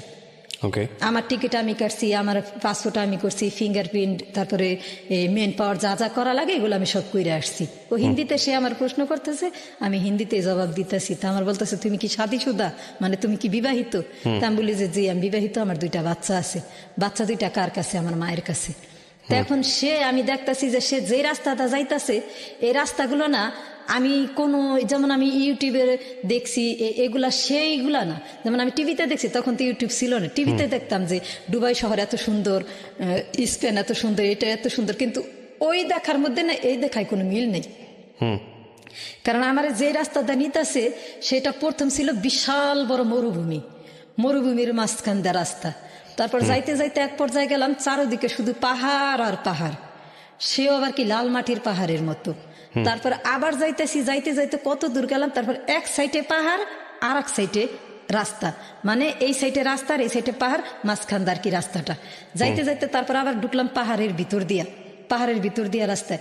এইভাবে যাইতে যাইতে আমি যতক্ষণ না কান্দাকাটি করছি, এই দৃশ্যগুলো দেখা আমার আর কি কান্দাকাটি বন্ধ হয়ে গেছে, যে আমার আসলে কই নিতাছে, আমি আসলে কই যাইতেছি। তারপরে চলতে চলতে একটা গ্রামের ভিতরে গিয়ে ঢুকলো গাড়িটা। আচ্ছা, এটা কি দুবাই ছিল এরকম? হ্যাঁ, দুবাই ছিল। একটা গ্রামের ভিতরে ঢুকলো, গ্রামটা না অনেক বড়, অনেক বড়। ওদের গ্রাম কি আমাদের মতোই নাকি অন্যরকম? না, একটু অন্যরকম। আচ্ছা, যেমন আমাদের দেশের গ্রামে পাশাপাশি বাড়ি থাকে না, ওদের পাশাপাশি না, পাশাপাশি কোনো বাড়ি নাই। অনেক বড় গ্রামটা, শুধু খেজুর গাছ আছে গ্রামটার মধ্যে, আর বড় বড় নিম গাছ, মোটা মোটা, মনে হয় এক একটা নিম গাছের বয়স 200-250 বছর হইব আর কি, অনেক পুরানা। এরকম যাইতেই আছে, শুধু ইউটার্ন নিতেই আছে গাড়িতে। ইউটার্ন নিতে নিতে নিতে নিতে নিতে নিতে মনে করেন আমার মনে হয় 2 ঘন্টা হইব, আমি শুধু এইভাবেই চললাম। এইভাবে ওই রাস্তা থেকে পাহাড়ের রাস্তা, নদীর রাস্তা, সমুদ্রের রাস্তা দেখতে দেখতে ওই গ্রামে ঢুকার পরেও মানে আরো আধা ঘন্টা 1 ঘন্টা পার হয়ে গেছে। তারপরে এক সময় গিয়ে ঢুকলো একটা বিশাল বড় বাড়ি, বিশাল বড় বাড়ি। বাড়িটা চারোদিক দিয়ে বাউন্ডারি দেওয়া, আর বাউন্ডারির চারোদিক দিয়ে নিম গাছ। বেল বাজানোর পরে একটা বৃদ্ধ মহিলা বাইর হয়ে আসলো পরে মহিলারে আমিও সালাম দিলাম, সেও সালাম দিল। ওই আরবি আমার নিয়ে গেল, নেওয়ার পরে বললো যে এটা না দিয়া আমার পাসপোর্টটা তার হাতে দিয়ে দিল। তার হাতে দেওয়ার পরে সে আমার বাড়ির ভিতরে ঢুকাইল। বাড়ির ভিতরে ঢুকানোর পরে বলে যে আগে মুখ হাত ধুইলাম। মুখ হাত ধোনের পরে ফ্রেশ হওয়ার পরে আমার বলে যে তোমার ব্যাগে কি কি আছে এগুলো সব ঢালো। ডাইলা আমারে দেখাও, ইশারায় বলতেছি। তো ওই লোকটা যে আমার পাসপোর্টটা তার হাতে দিছে, সে বলছে যে আমি আরবি জানি না, আমি উর্দু বুঝি, হিন্দি বা উর্দু বুঝি। সে আমারে হিন্দিতেই বলতাছে যে তুমি কি কি আনছে এগুলো আমারে দেখাও। তাইলে দেখাইলাম। দেখানোর পরে আমার ওই কাপড় চোপড়ের মধ্যে এতটুকু একটা ফোন বুক ছিল। ওই ফোন বুকটার মধ্যে সবার নাম্বার লেখা ছিল, আমার যত আপনার আত্মীয় স্বজন আছে, ভাই ব্রাদার, সবার নাম্বারগুলো আমি লেখা নিয়ে গেছি। তো নিয়ে যাওয়ার পরে সে আমার কাছ থেকে ওই ফোন বুকটা নিয়ে নিল আর আমার একটা রুম দেখাইলো, বলে যে এই রুমটায় তুমি থাকবা। তা আমি দেখলাম যে ওই রুমটা না দরজা মজবুত না। আমার যখন সে ঘুরাই কারে দেখাইতেছে আমি দেখতেছি, দেখতে দেখতে এক পর্যায়ে দেখলাম যে রুমটার দরজা মজবুত না। কারণ আমি এখানে বিদেশ যাওয়ার আগে শুনছি তো যে আরবিরা বেশিরভাগই খারাপ হয়। হ্যাঁ, এখন দরজা যদি মজবুত হয় তবে আমি একটু সেফ থাকতে পারবো, আল্লাহ না করুক যদি এমন পরিস্থিতি আমার জীবনে ঘটে। তা আমি বললাম যে না, এইটা। সে আমার দেখাইতে দেখাতে শেষ ফিনিশিং দেখাইলো একটা স্টোর রুম। বাড়িটার মধ্যে সর্বমোট 11টা রুম। 11টা রুমের মধ্যে একটা স্টোর রুমও আছে। তো সেই স্টোর রুমের দরজাটা আবার খুবই মজবুত। তা আমি বললাম কি যে মামা ওই রুমে না, আমি এই রুমে থাকুম। বলে যে এটা তো একটা স্টোর রুম। আমি বলি না, সমস্যা নাই, আমি এখানেই থাকুম। তবে আমি যখন গেছিলাম তখন খুব গরমের সিজন ছিল, প্রচন্ড গরম ছিল। তো বলে যে তুই এখানে কিভাবে শুবি? আমি বলি না, পারব। তারপরে সে বুড়ি ছিল, বুড়ির 4টা ছেলে। 4টা ছেলের মধ্যে একটা ছেলে বিবাহ করছে, তো সে আলাদা হয়ে গেছে। যেমন সরকারি চাকরি করতো ফৌজিতে, ফৌজি বলে যেটারে, সে বউ ফুলাপা নিয়ে আলাদা থাকে। বুড়ির সাথে বুড়ির 3টা ছেলে থাকে, 3টাই অবিবাহিত। আর একটা মেয়ের ঘরের নাতি আর একটা ছেলের ঘরের নাতিন, এই 2টাও বুড়ির সাথে থাকে। তো যাই হোক, এখন আমি গেছি, যাওয়ার পরে আমি তার প্রশ্ন করতেছি যে এই গেছি, আমার সবকিছু দেখায় দিল, কিভাবে কাজ করুম সবকিছু বুঝাই দিল। সে দোকান থেকে ফোন করে আমার জন্য একটা ঘুরি আনাইলো, ওই যে অ্যালার্ম ঘুরি আইন আমার 4:30টার অ্যালার্ম লাগাই দিল। রাত 4:30 বাজে ঘুম থেকে উঠা ফজরের নামাজ পড়বা, তারপরে রাস্তাঘাট ঝাড়ু দিবা, কিভাবে কি করুম ওগুলা সে আমার বুঝাইতেছে। বুঝানোর পরে তো এখন আমি 4:30 বাজে উঠি, প্রতিদিন 4:30 বাজে উঠি। আজান হয়, আজানের সময় ফজরের নামাজ পড়ি, একটু আল্লাহ বিল্লাহ করি, দৌড়া দূরত পড়ি, একটু কোনো রকম ফর্সা হয় তখন আবার কাজ করতে বাইর হয়ে যাই। তো এইভাবে কাজ করি। কিন্তু একটা জিনিস খেয়াল করছি, তারা না আমার খাইতে দেয় না। না, খাইতে দেয় না। তো আমি আর কি খাওয়া দাওয়ায় খুবই কষ্ট। একে তো আমি লো প্রেশারের মানুষ, আরো যদি খাইতে না দেয় তাহলে তো মানুষ সুস্থ থাকার কথা না। তাই আর আমরা তো ওই পজিশনে বড় হয়নি যে চুরি চামারি করে খাম, চুরি করে তো কোনদিন খাইনি, খাইতেও তো পারি না। বুড়ি যখন বাইরে জায়গা তখন আমি দেখি যে খাওয়ার আসলে কি আছে, সে বাহিরে যাওয়ার আগে কিচেনটারে তালা মেরে রেখে যায়। ওকে। আর কি আমি যে কিছু খামো ওই রাস্তাও নাই। সে আমার ওই যে দুপুরে যেমন ধরেন আজকে তারা বাসায় থাকবো না, আজকে তারা বাহিরে খাইবো, তা আমি যে কি খামো ওই খবর নেই। তারা মনে করে যে আমাদের কিনা আনছে, আমরা আমরা কাজের লোক, আমাদের শুধু কাজ আর কাজ, আমরা আরামই বা করুন কেন, আর আমরা খাবারই বা খামু কেন, আমাকে খাওয়ার আর আরাম করার কোনো দরকার না। তো এইভাবে করতে করতে 3-4 দিন 5 দিন গেছে গা। তো আমি একদিন তার হিন্দিতেই আর কি, সে যেমন হিন্দি বুঝে আমি তার হিন্দিতেই বলতেছি যে মামা আমি তোর একটা কথা বলি, যে আচ্ছা তোর আমার বেতন কত ধরছত? বলে জানা তোমার বেতন 3 মাস পরে ধরা হবে। কেন? আমরা এটা আমাদের এটা আমাদের নিয়ম, 3 মাস পরে আর কি তারা ফয়সালা করবে আমার বেতন কত। তা আমি বলছি যে মামা দেখ এইটা বলিস না, 3 মাস পরে দিলেও তো আমার বেতন দিবি। তো এক কাজ কর মামা, আমার প্রতি মাসে এই বেতনটা দিয়ে দে, আমার 2টা বাচ্চারাই খাইছি, আমার বাচ্চা 2টা লেখাপড়া করে, আমি যদি টাকা পয়সা না পাঠাই হয়তো বা মায়া কইরা কেউ দুগা খাইতে দিব, কিন্তু আমার বাচ্চা 2টারে তো লেখাপড়ার সুযোগ কেউ দিব না, লেখাপড়ার খরচ তো কেউ দিব না। তা আমারে দিলে প্রতি মাসের বেতনটাই প্রতি মাসে দিস। আর আমার বেতন কত দিবি? বলে তোমার বেতন এত টাকা দিন। তা আমি হিসাব করে দেখি বাংলাদেশের 10 থেকে 11,000 টাকা। তা আমি বলি কি যে না, আমার তো দালালি বলছিল যে আমার বেতন হবে বাংলাদেশের 19 থেকে 20,000 টাকা। আমি তো সেই জন্যই তে আইসি, 10,000 টাকা 11,000 টাকা বেতনের জন্য কি আমি বিদেশ আসছি? তাহলে তো আমার বাংলাদেশেই ভালো ছিল না, আমি এই বেতনে কাজ করুম না। বলে তাহলে তুমি কি করবা? আমি তাহলে বাংলাদেশে চলে যাম। বলে না তুমি তো বাংলাদেশে যাইতে পারবা না। কেন আমি বাংলাদেশে যাইতে পারবো না? তোমার আমরা 12,000 দিরহাম দিয়ে কিনে আনছি। ওকে। হ্যাঁ, আমার এই কথা শোনার পরে না আমার মুখে আর কোনো শব্দ নাই। যে আমি বলি যে কি বলেন আপনি, আমার 12,000 দিরহাম দিয়ে কিনে আনছেন? বলে হ্যাঁ তোমার আমরা 12,000 দিরহাম দিয়ে কিনে আনছি, এমনকি তোমার টিকিট হইতে শুরু করে তোমার পাসপোর্টের পয়সাটা পর্যন্ত আমরা দিছি। এই যে দেখো না আমাদের এখানে যারা আসে তাদের আমরা কিনে নিয়ে আসি। ওখানে এই কথা বলার পরে না আমার মুখে আর কোনো ভাষা নাই। আর তার ব্যবহার দেখে আমার কাছে মনে হয়েছে যে এখন যদি আমি বেশি প্রতিবাদ করতে যাই হয়তো বা সে আমার গায়ে হাতও তুলতে পারে, কারণ আরবিরা হাউসমেটরে মারে, এটা রেকর্ড আগের থেকেই আছে। তার আমি কিছু বলি না। তো এখন বলি যে আল্লাহ কই আইয়া পড়লাম আমি, আজকে যদি ঘরের স্বামীটা ভালো হইতো তাহলে কি কোনোদিন আমার এই পরিস্থিতিগুলো দেখতে হইতো, আমি কারবো আর কে আমার বেচ্চা খায়। এই নানান ধরনের চিন্তা ভাবনা করি, এখন চিন্তা ভাবনা করি যে না, কাইন্দা খাইটা ভাঙ্গা পড়লে চলবো না, আর বুদ্ধি খাটায় কাজ করতে হইব। কি করা যায়? তো প্রতিদিন ময়লা ফালাইতে যাই, ওই যে সকালবেলা 4:30 বাজে উঠা ঝাড়ু ঝুড়ু দিয়ে রাস্তা দিয়ে লোক যাইতে দেখি না, তো বলি কি ভাই একটু ফোনটা দিবেন, আমি একটু বাড়িতে কথা কমু, কেউ না আমার দেয় না। এই যে পত্রিকা দিতে আসে না, সেই ছেলেটাও বাঙালি ছিল। আমি বলি কি ভাই তোর ফোনটা একটু দিবি? বলে কেন? আমি বলি দেখ আমি আইসি, আমার একটু কারোর সাথে যোগাযোগও করতে দেয় না, আমার একটা ফোনও দেয় না, আমি বাইসা আছি না মরে গেছে আমার ফ্যামিলি এটা জানে না। আর যেই বাচ্চাগো দুঃখে আমি দেশ ছেড়ে বিদেশ হয়েছি, আমার বাচ্চা 2টাই কেমন আছে তাও আমি জানি না, আমার একটু ফোন দে না ভাই, আমি একটু কথা বলি। বলে দেখেন এরা আরবি, এরা আছে ডেঞ্জারাস, এরা যদি দেখে আমি আপনার ফোন দিছি তা আমারও মারবো আপনারও মারবো, দরকার নেই আপনি ফোন চাইেন না আমার কাছে। তাহলে কি করা যায়? পরে না প্রতিদিন খালি আল্লাহর এটা কি আল্লাহ একটা রাস্তা বাইর করে, না খায় কষ্ট মানুষ কতক্ষণ করতে পারে। ওই যে সকালে 2 পিস ব্রেড দেয় ওইটাই আমার খাবার। হ্যাঁ, আর তারা যদি রাত্রে দাওয়াত খেতে যায় তো যখনই ঘর থেকে বাইর হয় তখনই আর কি লক করে বাইর হয়, বাইরে যেতে না যেতে পারেন। হ্যাঁ, আর লক করে বাইর হয় আর কি কিচেনটারে লক করে বাইর হয়, কিচেন যাতে ওই যে রান্নাঘরটা যাতে খোলা থাকলে আমি যদি কিছু খাই বা কিছু করি। বুঝি না ওরা খাবার দিতে ওদের সমস্যা কি জানি না। তারা আমাদের কিনে আনছে, আমাদের খাবারের আর আরাম করার কোনো হক নাই। তারা ওইভাবেই রাখবো যেভাবে তাদের ইচ্ছা। তো এইভাবে করতে করতে মাসখানেক হয়ে গেছে, এখন আমার অবস্থা খুবই সিরিয়াস, আমি শারীরিক দিক দিয়ে খুব অসুস্থ হয়ে গেলাম। তারপর নিয়ে গেলাম আমার হাসপাতালে নিয়ে যাওয়ার পরে হাসপাতালে ডাক্তার দেখা বললো যে মেয়েটা খুব কমজোর, ওর একটু করেন, ওর একটু ভালো মন্দ খাওয়ান, ও সুস্থ হয়ে যাব। এমন করতে করতে তারা তাদের কাজই করে। পড়ালে এক সময় 2টা বাঙালি মেয়ে ময়লা ফালাইতে গিয়ে পরিচয় হয়েছে, তখন ওই মেয়েদের বললাম যে দেখ আমি এরকম কষ্টে আছি, আমার যদি পারস একটু সাহায্য কর। বলে কি সাহায্য করুন বল? আমার একটা ফোন দিই। তারপরে ওরা একটা চুরি করে ফোন দিল, ফোনটারে বন্ধ করে এনে ঘরে রাখলাম। ঘরে রাখার পরে সেই দালালের সেই আমার বাচ্চাদের ফোন দিলাম, ফোন দিয়ে বললাম যে বাবা আমি ডায়েরিতে একটা নাম্বার লিখা রাখছি, সেই নাম্বারটা আমারে দাও। সেই নাম্বারটা দিল যে চিটাগাংয়ের যে দালালের মাধ্যমে আমি গেছি, তারে বললাম যে ভাই এরকম এখানে আমার খাওয়াই কষ্ট, এখানে আমি কি করুম, আমি এখানে থাকতে পারুম না। আর তারা বলে আমার বেতন নাকি এত। আমি এই কম বেতনে এত কষ্ট করে আমার লাভ কি? বলে তো তুই কি করবি? আমি বলি যে আমি দেশে যামগা। বলে না, এরা তো তোরা 2 বছরের আগে ছাড়বো না। আমি তো আপনারা বলেন যে আমার টাকা দিয়ে আমি আইসি, অত এরা বলে যে আপনারা নাকি আমার বিক্রি করছেন। বলে যে দেখ, এটা তো আমি করি নাই, যে নোয়া খাইলা আসছিল সে করছে, সে যে তারা বিক্রি করছে এটা আমিও জানি না। তা আমি বলছি সত্য করে কোন তো ভাই, আপনি কত টাকা খাইছেন? বলে যে আমারে মাত্র 30,000 টাকা দিছে বাংলাদেশের। আচ্ছা, তারপরে আমি বললাম যে ভাই, অভিশাপ ছাড়া আপনি বলি আমার আর কিছুই আসে না। তখন আমি এখান থেকে কিভাবে বাইরম আমারে বলেন।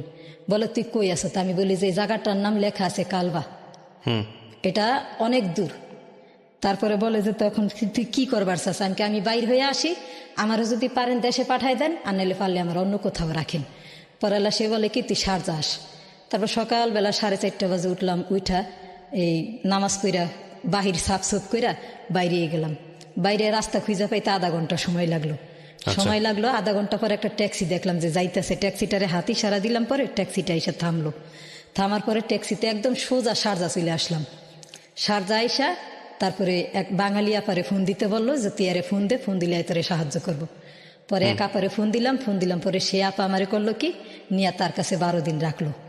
রাইখা একটা পাকিস্তানি ফ্যামিলিতে কাজে লাগাই দিল। তারপরে এইভাবে কাজকর্ম করতে করতে মনে করেন দেখা গেছে অবৈধ তো কাজ নাই তো, কাগজপাতি নাই তো, দেখা গেছে অনেকে না কাজ করাইতেছে ঠিকই, কিন্তু ওই বেতনটা দিতেছে না যেটা আমার হক। আবার কিছু বলতেও পারি না, দেখা গেছে কিছু বললে তো কাজের থেকে না করে দিব, তারপরে আমার তো কাগজপাতি নেই, কই যাবো? আমারও তার কেউ রাখবো না। সবাই কাজে রাখার আগে জিজ্ঞেস করে তোমার কি কাগজপাতি আছে? তা আমি সবাই রে বলি যে আমার উপরে আল্লাহ ছাড়া কেউ নেই, যদি আমার রাখো রাখো, আর না রাখলে কিছু করার নেই। তো অনেকেই আছে রাখে 2-4 মাস দেখলে যে বুঝে যে না এটা রাখা যায়। কারণ ওই দেশে আর যে দেশে হোক, 2টা জিনিসের এরা খুব মূল্য দেয়। 1, বিশ্বাস থাকতে হইব, আর 2, পরিষ্কার পরিচ্ছন্নতা হইতে হইব। তা আল্লাহর রহমতে 2টাই আমার ভিতরে ছিল। এই কারণে আমার ম্যাডামরা না আমার কম বেতনে রাখতো ঠিকই, দেখা গেছে 200-100 টাকা আবার তারাই ইচ্ছা করে বাড়াই দিত। তারপরে এই তো 2018 সালে আল্লাহর রহমতে সরকারের সুযোগ দিল না, সুযোগ দিল পরে নিজেও কিছু টাকা জমাইছিলাম, ধার কর্জ কিছু করছিলাম, সবকিছু কইরা তারপরে মিলাইছিলাম। ম্যাডামের কাছ থেকেও কিছু হালত নিয়ে তারপরে এই যে পাসপোর্ট উঠাইলাম। পাসপোর্ট উঠাইয়া তারপরে এই যে আল্লাহর রহমতে এখন আমি লিগেল হয়ে গেলাম। তারপর লিগেল হওয়ার 2 বছর পরে এই যে দেশে আসলাম। এখন মানে আপনি লাস্ট টাইম কাজ করেছেন কোথায়? দুবাইতে? দুবাইতেই। আপনার ভাগ্য কোনো চেঞ্জ হয়েছে এতদিন যে কাজ এখন করেন? আমি আলহামদুলিল্লাহ আগের চেয়ে ভালো আছি, অন্তত বাচ্চা 2টা লেখাপড়া তো করাইতে পারছি। মানে কিছু টাকা পয়সা রোজগার করতে পারছেন যেটা দিয়ে নিজের চলা না, যায়? আমার অত টাকা ক্যাশ টেবিল কিছুই নাই। তারপর আমি যতটুকু পারছি যে আমার বাচ্চাদের একটা ভালো পরিবেশে রাখতে চেষ্টা করছি। আপনার ছেলে 2টা এখন কোথায় আছে, কি করে ওরা? আমার মায়ের কাছে থাকে। বড় ছেলেটা বিএ অনার্সের 2nd ইয়ারে পড়ে, আর আমার ছোট ছেলেটা এবার এসএসসির প্রস্তুতি চলতেছে। আর জামাই? তার সাথে আমাদের কারোর কোনো সম্পর্ক নাই। ও কোথায় আছে, কিভাবে আছে জানেন? সে দেশে আছে, আমার শ্বশুর বাড়িতেই আছে। আপনার ছেলেরার কোনো অভিমান নাই বাবার প্রতি? আছে। আমার ছোট ছেলে তো জানেই না ওর বাবার ফোন নাম্বার কোনটা, আর বড় ছেলেটা মাঝে মধ্যে ফোন দেয়। মাঝে মধ্যে ফোন দিলে ছেলেদের আরো বলে তোর মায়ের বলে আমরা টাকা দিতে আমি ব্যবসা করুন। আমার ছেলে বলে যে 15 বছর ধরে, এই 6 বছর 7 বছর ধরে তোমার সাথে আমাদের কোনো লেনা দেনা নাই, কোনো সম্পর্ক নাই, তুমি ভাবো কেমনি যে আমার মায় তোমার টাকা দিব? আর আমার মায়ের টাকা কই পাইবে? দুর্ভাগ্যজনক। আমার মায় তো যা কাম করে তাই আমাকে কিছু খরচ করে। এই গল্পটা আপনি কেন বললেন আজকে? আপনি যে রেডিওতে বললেন লাখ লাখ মানুষের সামনে, অনেক মানুষ এই গল্পটা শুনবে, কেন বললেন? বলা শুধু একটাই কারণ, আজকে আমার হাজবেন্ড ভালো ছিল না, আজকে আমিও যদি মা হিসাবে ভালো না হইতাম, আপনি হিসাব করে দেখেন আমার বাচ্চা 2টার দুঃখের কোনো শেষ ছিল না। আমি তো ছোট থেকেই বড় হয়েছি কষ্ট করে, আমার বাচ্চা 2টা যেন আমার মতো কষ্ট করে বড় না হয়। আমার স্বামী নেশা করতো, জুয়া খেলতো, সবকিছু করতো, তারা অনেক বুঝাইছি কি হইতো যদি সে নেশাটা ছাইড়ে দিত, কি হইতো যদি সে একটু জুয়া না খেলতো। আজকে যদি সে জুয়া না খেলতো, সে নেশা না করতো, সে যদি একটা সুস্থ মস্তিষ্কের একটা মানুষ হইতো, তাহলে আমার কি কোনোদিন কেউ ডুবাই বিক্রি করে খাইতে পারতো? আজকে আমার বাচ্চারা 6 বছর আমি আমার বাচ্চাকে চেহারা দেখি নাই। আমি 6 বছর পরে ফিরে আসছি বিদেশ থেকে দেশে আসছি, আমি এতটুকু রাইখা গেছি, আয়সা দেখি মাশাআল্লাহ বড় হয়ে গেছে। আপনার বাচ্চারা আপনাকে সম্মান করে? আলহামদুলিল্লাহ, যুগ হিসাবে আলহামদুলিল্লাহ। আমি মনে হয় আমি কিছু করতে না পারলাম, আমার মনে হয় আমি বাচ্চা 2টা মানুষ। আপনি তো বিয়ে শাদী করতে পারতেন, বিয়ে শাদী করেন নাই কেন? না, আমি যদি এখন কেউ বিয়ে করতাম, আসছে এরকম প্রস্তাব আমার জীবনে আসছে, একটা আসে না, কয়েকটাই আসছে, যে বউ মরে গেছে গা, নিজের বাড়িঘর আছে, কলকারখানা সব আছে, সে বলতো যে তুমি আমারে বিয়ে, আমি যদি তোমার বিয়ে করি কোনো সমস্যা নেই। আমি বিয়ে কেন করি নি জানেন? যেমন আমার সৎ বাপ আমার মায়েরে বলতো, আমাদের বলতো যে তোমার মায়ের বিয়ে করছে, তোমাকে করিনি। এমন ঘটনা যেন আমার সন্তানের জীবনে না ঘটে। কেউ যেন আমার বাচ্চাদের উপর আঙ্গুল উঠায় না বলে যে তোমার মায়ের বিয়ে করছে তোমাকে করি নেই। আর আমি যদি বিয়ে করতাম তাহলে সে তো তার মতো করে আমার চালাইতো, তাহলে আমার বাচ্চা দুইটা কিভাবে মানুষ করতাম? আজকে বিয়ে অসাধারণ করি নাই একটা গল্প। বইলাই বাচ্চা দুইটা আমি আমার মতো করে মানুষ করতে পারছি। কি অসাধারণ একটা গল্প। দেখেন, আমি সবসময় একটা কথা বলি, যে আমাদের সমাজের চারপাশেই আমাদের আসলে না ওই ঋষি মুনি মহৎ খোঁজার জন্য অনেক দূরে যাওয়ার দরকার নাই। আপনার পাশের বাড়ির মানুষটাই এরকম একটা মানুষ হতে পারে যে আসলে ঋষি তুল্য, যাকে আসলে সেভাবে রেসপেক্ট করা যায়, যাকে আসলে সেই সম্মানের আসনে বসা যায়। একজন স্বামী যদি স্বামীর জায়গায় থাকতো তাহলে আমার জীবনে এত বড় ঘটনা কোনো দিনই করতো না। একটা জিনিস বলি, কি নাম বললেন আপনার? নাদিয়া। নাদিয়া, একটা জিনিস বলি আমি আপনাকে, সেটা হলো যে আপনি যেটা বলছেন সেটা সঠিক। আপনার হাজবেন্ড যদি এরকম ভালো হতো তাহলে হয়তো আপনার জীবনটা অন্যরকম হতো। কিন্তু আমি আপনাকে দেখতে চাই যে এত সমস্যা থাকার পরেও আপনি কতটা সৎ থেকেছেন আপনার বাচ্চাদের প্রতি, নিজের প্রতি। এটা কয়জন মানুষ পারে? আল্লাহ তো সবাইকে সব এই যোগ্যতাগুলো কিন্তু দেন না। সৎ থাকার কারণ কি জানেন? আমি আমার বাচ্চাদের সব সময় বলি যে বাবা, আমি অনেক দুঃখ কষ্ট করছি, আমি কোনোদিন তোমাকে হারাম খাওয়াই নাই। তোমরাও আমি যখন বুড়ো হয়ে যাবো তখন তো সংসারের হাল তোমাদের উপরে থাকবো, তোমরা আমার এতটুকু ডাল ভাত দিও, কিন্তু কোনদিন হারাম দিও না। কারণ আমি জানি যে হারামের, আমি মনে করি যে আমি হারাম পথের কুটিপতি হওয়ার চেয়ে আমি হালাল পথের গরিব থাকুম অনেক। নিজের কাছে বড় হওয়াটা খুব জরুরি। আমি গরিব আছি, আমি অনেক ভালো আছি। রাইট, আপনি অনেক বড় হলেন, অনেক অনেক বড় হয়েছেন, কিন্তু নিজের কাছে আপনি পরাজিত একজন মানুষ। আরেকটা মানুষ নিজের কাছে বড়, নিজের কাছে বড় এই অর্থে যে সে কোনো অন্যায় করেনি, সে কোনো ভুল করেনি, সে এই যে বললো হারাম খায়নি, কিন্তু সে জীবনে কিছুই হতে পারেনি। তাকে মানুষ দেখলে আমাদের সামাজিকতা জায়গা থেকে অতটা রেসপেক্ট করে না, কিন্তু সে জানে সে কোনো অন্যায় করেনি। এই যে নিজের কাছে বড় হওয়াটা, এই বড়টাই সবচেয়ে বড়। প্রিয় দর্শক এবং শ্রোতা, অনেক ভালো লাগলো আজকের এই ছোট্ট সময়ের গল্পটাতে, এবং আমার মনে হয় অনেকেই আজকের এই গল্পটা খুব মনোযোগ দিয়ে শুনেছেন। আমি শেষ করতে চাই এই পর্যায়ে, এবং ধন্যবাদ জানাই নাদিয়াকে, যিনি এসছেন আমাদের এখানে কষ্ট করে। তার জীবনের অনেক বড় একটা গল্প খুব অল্প সময় নিয়ে তিনি আমাদেরকে বললেন, এবং এই গল্পটা অনেক অনেক মায়ের জন্য অনুকরণীয়, অনেক সন্তানের জন্য অনুকরণীয়। এবং ভালো থাকুক মায়েরা, আসলে মায়েরা ভালো থাকলেই সন্তানরা ভালো থাকে।